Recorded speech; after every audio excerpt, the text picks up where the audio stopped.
हर घर में भगवान की मूर्ति है। हमारे यहाँ सुबह और शाम दोनों टाइम दीपक जलाए जाते हैं। अब ना बच्चे पढ़ा पाएंगे, ना माँ बाप का देख रेख कर पाएंगे, ना अपने बच्चों को शादी कर पाएंगे, ना उचित शिक्षा दे पाएंगे।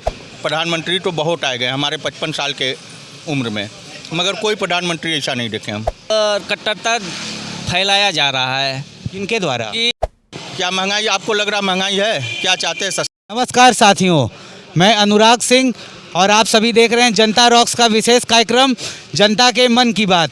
आज हम बनारस के रामनगर में मौजूद हैं और यहाँ ये जानने के लिए आए हैं कि आगामी 2024 के चुनाव में जनता किन किन मुद्दों को ध्यान में रखते हुए वोट करने जा रही है। इसी कड़ी में बात करने के लिए हमारे साथ मौजूद हैं। सबसे पहले इनका नाम जानते हैं। शेषनाथ नाम है। क्या करते हैं सर आप? हम समाज सेवा में हैं।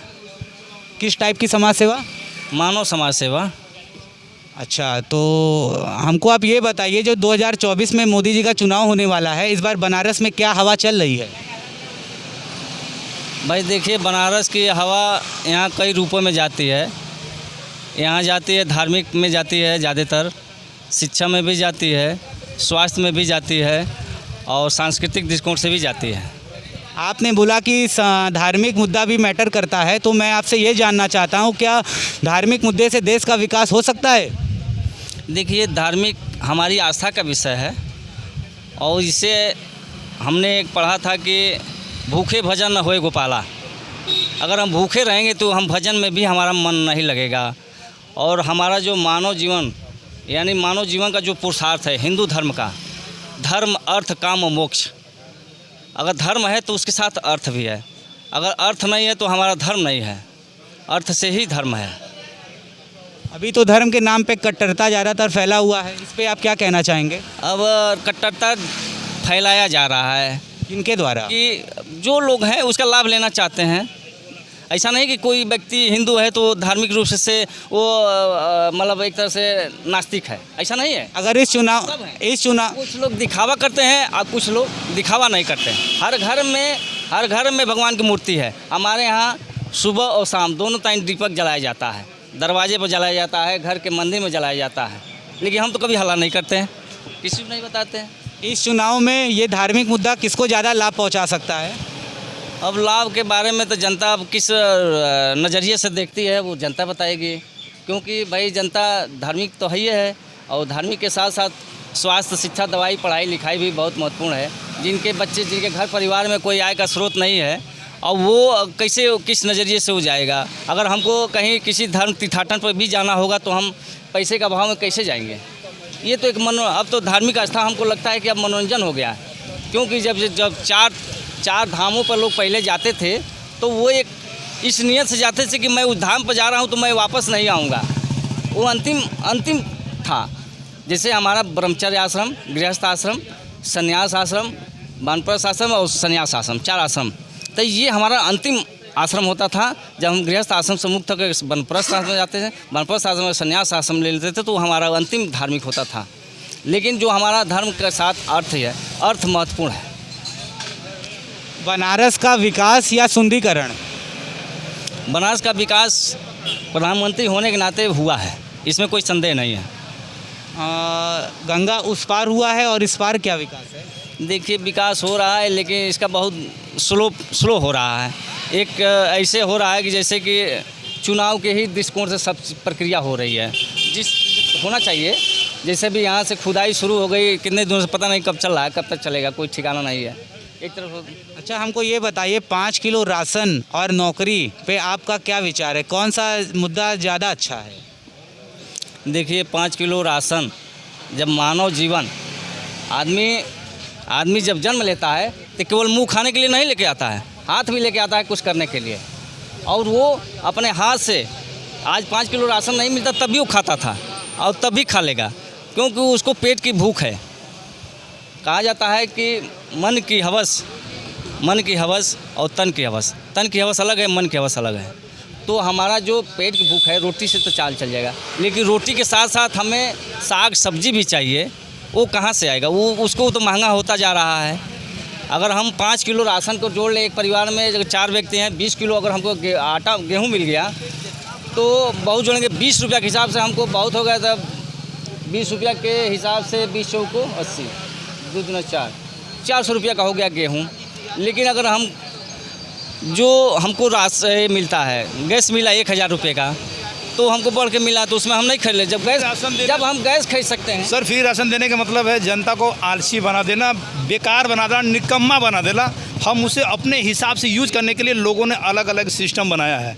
फ्री राशन नहीं देना चाहिए, फ्री राशन देना चाहिए, लेकिन कुछ ऐसे लोग को देना चाहिए जिनको देख लिया जाए कि रियल में उसके योग्य हैं, अपाहिज हैं, विधवा है, वृद्धा है, इनको सहयोग देना चाहिए। यहाँ तो ऐसे लोग को दिया जाता है जिनको 10 बीघा ज़मीन है, जो युवा है, जो कार से लेने जा रहा है, मोटरसाइकिल से लेने जा रहा है, उसको आवश्यकता नहीं है। एक फ्री बांटा जा रहा है, एक सरकारी संपत्ति का मिसयूज होता है, ये नहीं होना चाहिए।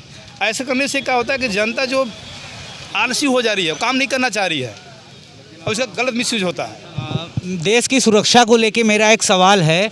विपक्ष यानी इंडिया गठबंधन ऐसा आरोप लगाता है कि अग्निवीर योजना को लाने के बाद भविष्य में आने वाले 10 से 15 साल बाद भारत की सेना बहुत कमज़ोर हो जाएगी और उस पर भारत को वापस से गुलाम बना लिया जाएगा, ऐसा आरोप विपक्ष लगाता है। इस पर आप क्या कहें? एकदम आप सही कह रहे हैं सर। मेरे भी अग्निवीरों को रिटायर होने के बाद गार्डों की नौकरी दी जाएगी।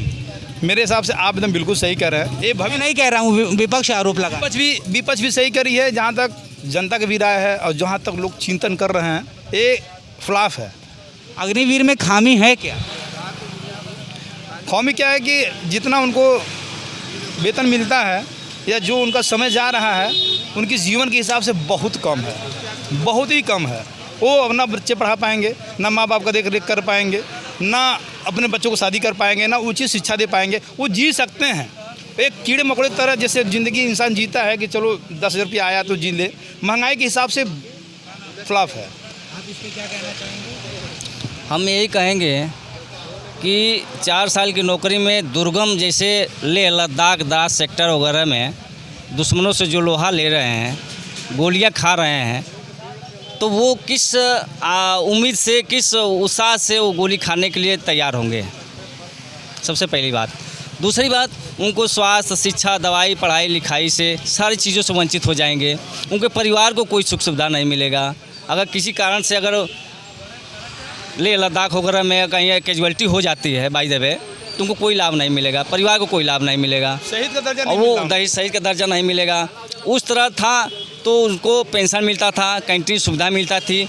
उसके बाद से उनको जो बच्चों को मिलिट्री सी जो सुविधाएं थी, जैसे सैनिक विद्यालय में एडमिशन होना था तो उनको वेटेज मिलता था। सैनिक विद्यालय पर जनरेटर मतलब जैसे कैंटीन वाली सुविधा, हाँ, अग्निवीरों को दी जा रही है? नहीं मिलेगा। नहीं है। अब जब उनको शहीद का दर्जा नहीं मिल रही है तो बाकी क्या दर्जा मिलेगा? अच्छा, इलेक्ट्रल बॉन्ड के बारे में कुछ जानकारी है आप लोगों को? अब इलेक्ट्रल बॉन्ड के बारे में जानकारी यही पेपर में जो दिया था कि भाई जो चंदा लेकर के जैसे घूस टाइप क्या लेकर के हमको किसी को लाभ दे। गाय मांस बेचने वाली कंपनियों से 250 करोड़ से ज़्यादा का चंदा लिया गया, भारतीय जनता पार्टी ने लिया। तो इस पे आम जनता क्या सोचती है?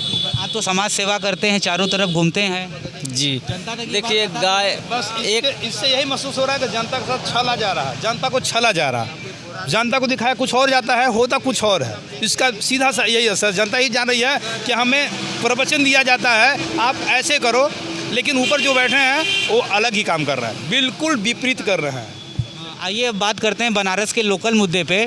क्या आप हमें बता सकते हैं कि विगत 10 वर्षों में बनारस में कोई स्कूल निर्माण हुआ है, सरकारी स्कूल, जिसमें बच्चे निःशुल्क शिक्षा पा सकें दिल्ली सरकार के तर्ज पर? अब वैसा कोई स्कूल तभी अब होगा तो अभी मुझे जानकारी नहीं है। अच्छा, और गंगा सफाई? गंगा सफाई क्या है? गंगा तो एक अनवरत बहने वाली जलधारा है। आज भी है। आज समय सफाई के नाम पर बजट पास होता है और उसका अच्छा खासा लोग प्रयोग करते हैं। और जैसे नदी है, गंगा मैया उसी है, उसी रहेंगी। सफाई खुद स्वयं कर लेती हैं, बाढ़ आता है, सब कुछ आता है, अपने आप नेचुरली सिस्टम है, अपने आप साफ हो जाएगा। लेकिन उसके नाम पर क्या है, उसके नाम पर लोग अच्छा खासा जनता का पैसा जो है खर्चा करते हैं। अच्छा, तो चलिए अब यहीं ख़त्म करते हैं। जो बनारस में अभी 1 जून को चुनाव 7वें चरण में होने वाला है, इस चुनाव में क्या माहौल है? भैया इस चुनाव में हमारे प्रधानमंत्री जी को कोई आगे पीछे नहीं, हमारे प्रधानमंत्री जी के आगे पीछे कोई नहीं भटकेगा। हम लोग 7 लाख वोटों से जीतेंगे चुनाव, हमारे प्रधानमंत्री जी। तो ये बात आप इतने दावे के साथ कैसे कर सकते हैं? विकास के नाम पे बॉस। राष्ट्रीय विकास या बनारस में विकास? राष्ट्रीय विकास है। तो 10 में से मोदी सरकार के 10 साल के कार्यकाल में आप उनको 10 में से कितने नंबर देना चाहेंगे? 100 में 100 बॉस। हमने 10 में से पूछा है। 10 में 10 नंबर दे देंगे बॉस। अच्छा, तो 10 साल में 10 काम बताएं। आप एक काम जो बताएं हमारे देश में नहीं हुआ। हम रामनगर से मिर्ज़ापुर जाते थे आज के पहले, 4 घंटे में पहुंचते थे। आज के डेट में बता दीजिए जिन रोड या कोई भी एक ऐसा कार्य बता दीजिए जो अदर सरकार की हो, माननीय मोदी जी को छोड़ के।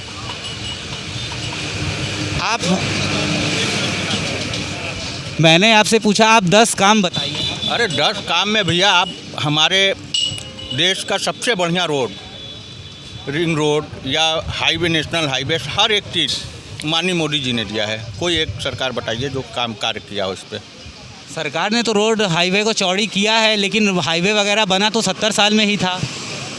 कार्य कब हुआ? हम कार्य की बात कर रहा हूँ।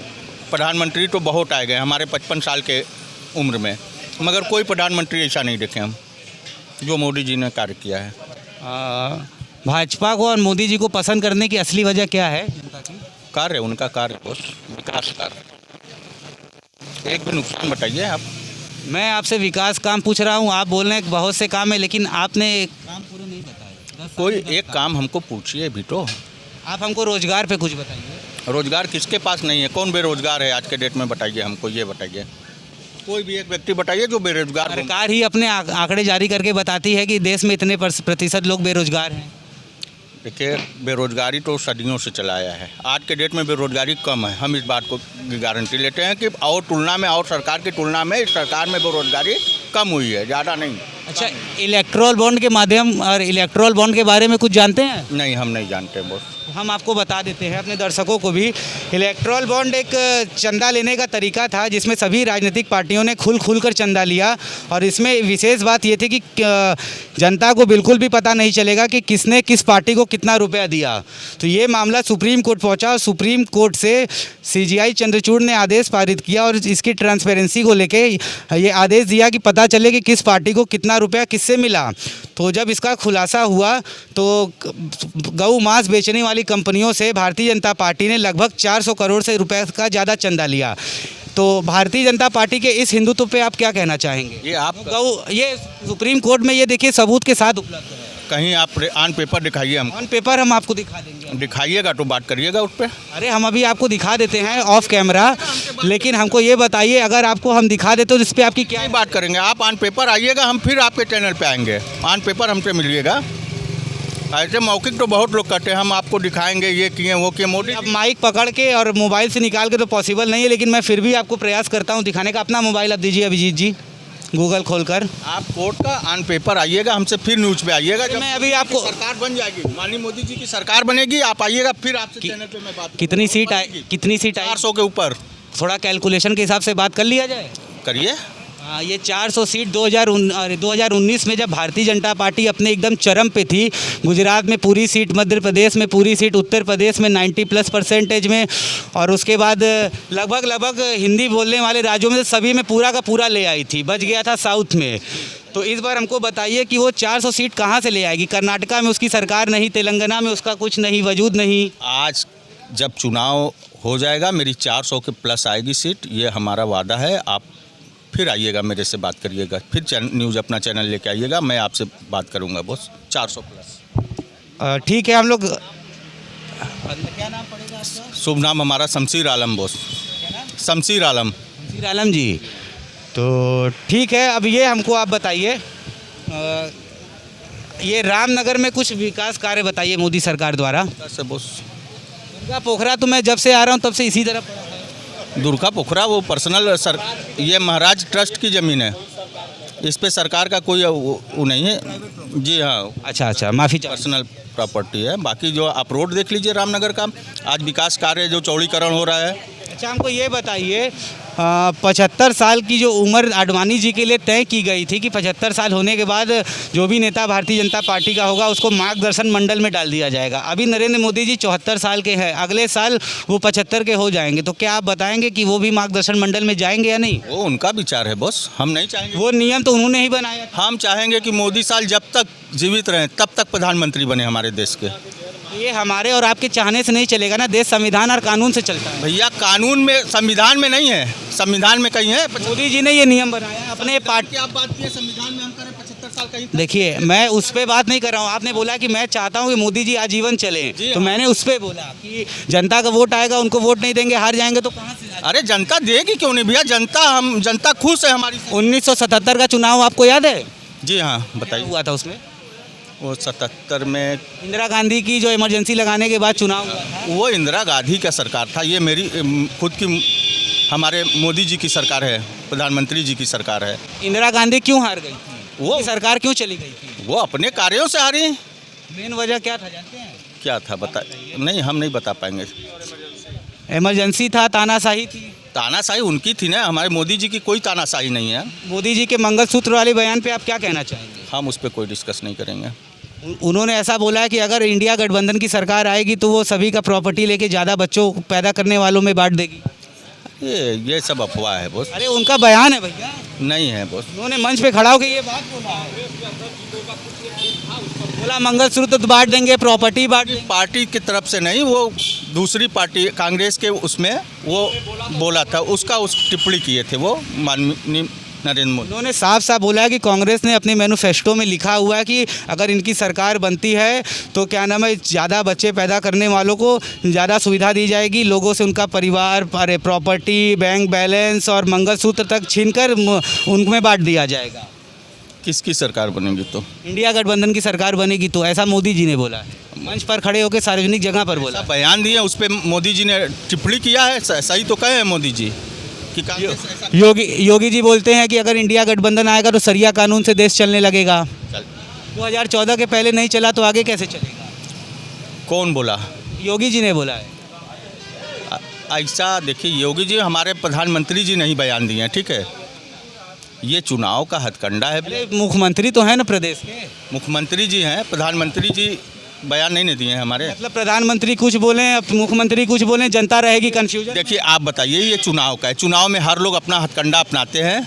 हमको इससे जनता की तो भलाई नहीं हो पाती ना। जनता की भलाई जो 10 साल में 5 किलो राशन देना अच्छी चीज़ है या नौकरी? दोनों दे रहे हैं मोदी जी। दोनों में से अच्छी कौन है? आपके पास टैलेंट है, नौकरी लीजिए। नहीं मना कर रहे हैं क्या मोदी जी कि हम नौकरी नहीं देंगे? लगभग 10 लाख से ज़्यादा सरकारी नौकरियां खाली पड़ी हुई है, ये बात सदन में खड़े होकर खुद उनके कैबिनेट मंत्री ने बोला था। भैया वो सब पूरा होगा जो हो रहा है। 10 सालों में उन्होंने नहीं मिला है। उन्होंने बोला था 2 करोड़ रोजगार हर साल देंगे। मिल रहा है रोजगार, 2 करोड़ मिल। आप ढूंढिए, 2 करोड़ रोजगार मिला तो है लोगों को। महंगाई के बारे में क्या कहना चाहेंगे? क्या महंगाई आपको लग रहा महंगाई है? क्या चाहते हैं सस्ताई में, आप बताइए। अरे मुझे आपकी राय जाननी। आप कुछ हमसे पूछेंगे कि हाँ क्या महंगा है क्या सस्ता है, तब हम बताएं आप। सिलेंडर, खाने पीने का पदार्थ, कॉपी की। रुकिए आप बताइए हमसे, सिलेंडर कितने? 1100। इसके पहले कितने का मिलता था? कौन से सन? 2014 के पहले आप पकड़ लीजिए, लगभग हमारे ख्याल से 600 के आसपास। आप कितना कमाते थे 2006 के पहले? हम उस 2006 के पहले पढ़ाई करते थे, 14 के पहले। आज काम करते हैं? बस आपके सामने देखिए सर, हमारा छोड़ दीजिए, हम क्या करते हैं। हाँ रुकिए यार, रुकिए। हाँ बताइए भैया, जरा शांत। हाँ बताइए। क्या बोल रहे थे? हाँ सिलेंडर के बारे में बात कर रहे थे। कल जो आदमी 100 रुपया कमा रहा था, आज 2000 कमा रहा है। वो अपनी कमाई नहीं बता रहा है। मतलब हम टाली गैस फ्री में मिले आपको, वो ठीक है। आप 2000 रुपया बढ़ा के अपना बैंक बैलेंस बढ़ाते रहिए, उस पर खर्च नहीं जाएगा। टाली वाले के 50 पैसा दे के गैस घर आ जाए। ये बताइए, गरीबों को क्या दिक्कत नहीं होती? देश में कोई गरीब 80 करोड़ लोग मुफ्त का राशन लेते हैं, तो वो क्या गरीब नहीं है? कोई गरीब नहीं है, उनको राशन मिल रहा है। गरीब नहीं, जब गरीब सरकार अपने जनता को हर सुविधा दे रही है। जब गरीब नहीं है तो फिर मुफ्त का राशन देने की जरूरत क्यों? जनता को सरकार दे रही है कि आप अपना बैलेंस बनाइए, आप अपने आप को। मध्यम वर्गीय परिवारों को क्यों नहीं दे रहा? सबको मिल रहा है, आप लीजिए मत लीजिए। मध्यम वर्गीय परिवार क्या हम आपको नहीं देंगे, ये बताइए। मध्यम वर्गीय परिवार के लिए किसी भी सरकार ने कोई भी योजना अभी तक नहीं लाई। सरकार सब किसी भी सरकार मत लीजिए, वो देखिए, आपका मर्जी है। न कांग्रेस ने कभी, आपका राशन कार्ड बनाना बंद कर दिया क्या? मेरी बात तो सुन, ये बताइए। न कांग्रेस ने कभी मध्यम वर्गीय परिवार के लिए कुछ किया, ना ही यूपी में सपा या बसपा की सरकार ने कुछ किया, ना अभी भारतीय जनता पार्टी के लोगों ने मध्यम वर्गीय परिवार को दिया। आप हमको ये माननीय प्रधानमंत्री जी सबके लिए किए हैं, आप लीजिए मत लीजिए आपकी मर्जी है, मगर तो वो आप कुछ सुविधाएं तो बता दीजिए जो मध्यम वर्गीय परिवारों को मिल रही हो।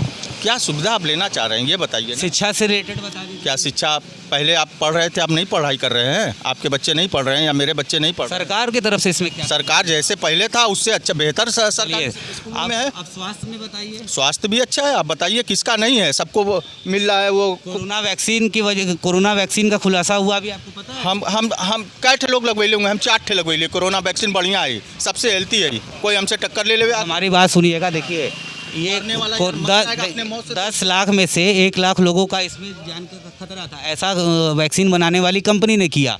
अब हमारी बात सुनिएगा, भारत की आबादी 140 करोड़ है, उसके हिसाब से आप कैलकुलेट करिए, जब 10 लाख लोग में से 1 लोगों का खतरा है तो 140 करोड़ लोगों में से कितने लोग आए? हम तो नहीं मरे यार, हम तो जिंदा हैं। आप नहीं, गारंटी आप देखिए, आप सिर्फ अपने आप की सोचते हैं ना, आप समाज के बारे में लग रहा है तो नहीं। बहुत लोग हमारे साथ में लगवाए, कोई नहीं मरा। लेकिन न्यूज़ में तो इतने आते, देखिए आरोप लगा है तो जवाब देना। देखिए, जब विपक्ष हमेशा आरोप लगाएगी, ये विपक्ष का आरोप, अच्छा कार्य करने वालों पे हमेशा विपक्ष आरोप लगाएगी। ये विपक्ष तो पहले भारतीय जनता पार्टी भी थी, तो उस टाइम उसका आरोप लगाना ठीक था। बिल्कुल सही था, जेन्युइन था।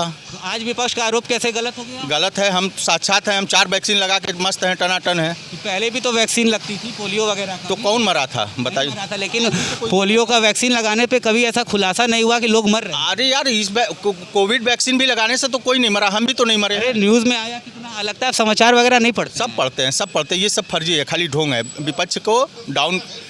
वर्तमान में आज बताइए क्या समाचार था?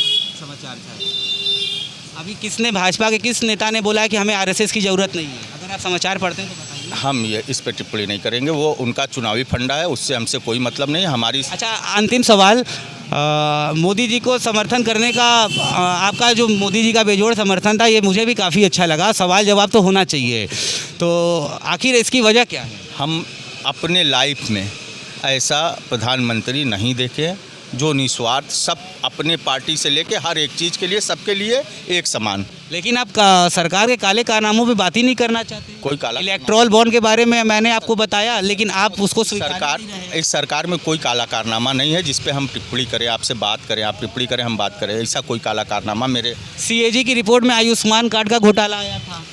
देखिए ये सब गलत है। कहीं एक बताइए। कांग्रेस का पुराना आरोप भी जो घोटाला का था वो साबित नहीं हुआ। अरे किसी, हम करें एक आन पेपर, हम उनके ऊपर 2G का घोटाला, CWG का घोटाला लगा, लेकिन कोई जेल में नहीं। हमसे दुनिया घूम रही है, राहुल घूम रहे हैं, बांड्रा घूम रहे हैं। सारे लोग घूम रहे हैं भैया। आरोप लगा था, घोटाला हुआ, लेकिन जेल में क्यों कोई नहीं गया? या तो इनकी ऊपर की सेटिंग होगी दोनों की। काहे के लिए सेटिंग? हमारी सरकार एकदम साफ सुथरी है, बहुत मोदी जी की सरकार साफ सुथरी है, मैं इसकी गारंटी। मोदी जी कहते थे, जिन पे भी भ्रष्टाचार का आरोप लगाते थे, आप जानते होंगे अजीत पवार को, महाराष्ट्र के उप मुख्यमंत्री, एक समय कहते थे कि 25,000 करोड़ का कोऑपरेटिव बैंक घोटाला उनके ऊपर है। उन्होंने भारतीय जनता पार्टी से हाथ मिला लिया, वो एकदम क्लीन चिट मिल गया और वो उप मुख्यमंत्री बन गए। आपके पास यही पूरी बात हो जाए, यही सेम चीज़ एकनाथ शिंदे पे था। असम के मुख्यमंत्री हेमंत बिस्वा शर्मा कांग्रेसी थे, भारतीय जनता पार्टी में आए, वो ईमानदार हो गए। देखिए ये सब ढोंग है लोगों का, ठीक है, खाली आरोप प्रत्यारोप लगाना। अरे आरोप क्या भैया, वो उस पार्टी से निकल के इस पार्टी में आए। ये तो पार्टी में आना जाना लगा ही। जब तक उस पार्टी में थे तो बताइए, आप बताइए, कांग्रेस के समय में ऐसा नहीं होता था? या वो अगर लोगों के समय में ऐसा नहीं हुआ है। कांग्रेस खराब थी, इसीलिए तो जनता ने उस कांग्रेस को हटा दिया। लेकिन इसका मतलब ये नहीं कि ये, हाँ, लेकिन इसका मतलब ये नहीं कि मोदी जी भी कांग्रेस वाली गलती करेंगे। नहीं, कोई गलती नहीं यार, बार बार चुनिए, इससे अच्छी सरकार आई नहीं है अब तक। क्या घूसखोरी सरकार में नहीं है? नहीं है, भ्रष्टाचार नहीं है? नहीं है, बिल्कुल बताइए, एक भी भ्रष्टाचार बताइए। शिक्षा व्यवस्था अच्छी है, स्वास्थ्य व्यवस्था, स्वास्थ्य व्यवस्था भी अच्छी, रोजगार भी है। महंगाई, आप रोजगार मत करिए, वो अलग बात है, रोजगार हमारा देश टेक्नोलॉजी में कितना आगे बढ़ा, बहुत आगे बढ़ा है बॉस। कितना माइक्रोसॉफ्ट जैसे सॉफ्टवेयर। आप सुनिए, कभी विदेश गए हैं आप? अरे आप हमको बनारस की भारत की बात बताइए, विदेश हमको नहीं ले जाइए। हम गए हैं, सुनिए एक समय हम लोग ये आप देखिए बात घुमा रहे हैं। कहीं नहीं घुमा रहे हैं। मैं आपसे पूछ रहा हूँ भारत टेक्नोलॉजी में कितना आगे बढ़ा, आप हमको आगे बढ़ा भैया। आज दो लोग विदेशों से टक्कर ले लीजिए हमारी देश। कोई भी एक टेक्नोलॉजी का नाम बताइए। या हमारा देश एंड्रॉइड या माइक्रोसॉफ्ट या iOS टाइप का कोई टेक्नोलॉजी, आज हमारी बात सुनिए, इंटेल प्लैटिनम, विश्व गुरु आज हम हैं, विश्व गुरु आज हम हैं, किस बेस पे हैं ये बताइए। विश्व गुरु है हम लोग। हाँ, है। थोड़ा इसके बारे में टक्कर ले सकता है हमारी देश से? कैसे विश्व गुरु है? बहुत हर एक चीज में है विश्व अरे गुरु। कैसे हैं कुछ तो किस चीज में? टेक्नोलॉजी में ले लीजिए, किसी चीज में ले लीजिए यार। हम टेक्नोलॉजी में हमने पूछा तो आपने कोई नाम ही विश्व गुरु हैं बॉस हम लोग इस समय। विश्व गुरु मोदी जी ने हमारे बनाया। देश की अर्थव्यवस्था की, हमारे देश की अर्थव्यवस्था भी कितनी है, बहुत अच्छी है लोग। कितनी है? अब आप बताइए, हमको इसके बारे में नहीं जानकारी। विश्व गुरु है, लेकिन आप विश्व गुरु बता रहे देश की अर्थव्यवस्था। अर्थव्यवस्था तो लोग बतेबे करेंगे, हम पीछे हैं तो ये है। देश की आबादी कितनी है? आबादी 1 अरब से ऊपर है, बताइए। देश की आबादी 140 करोड़ है, हाँ, जिसमें से 80 करोड़ लोग मुफ्त का राशन लेते हैं। सरकार दे रही है ना हमारी। क्यों दे रही है? सरकार के पास है, हमारे सरकार के पास। और लोग काहे नहीं दे रहे? पहले की सरकार लोग चोरी कर रहे थे, मोदी जी दे रहे हैं। है हमारे देश में इतना अनाज, तब दे रहे हैं। उन लोग के समय में नहीं था, चोरी कर रहे थे, अपने खुद खा जा रहे थे। मोदी जी दे रहे हैं, है हमारे देश में ने। अभी भी हम अगर से कई साल अनाज ना हो तो दूसरे देश को भी बांट सकते हैं, तब मोदी जी दे रहे हैं। मोदी सड़ा नहीं ना रहे अनाज की, फेंकवा दो यार सड़ा के, जनता अपने देश। अच्छा एक चीज़ बताइए, जब 2014 में नरेंद्र मोदी पहली बार चुनाव जीते थे तो वो बिना बुलाए पाकिस्तान चले गए थे बिरयानी खाने, वहाँ के राष्ट्र प्रधानमंत्री से भी मिले।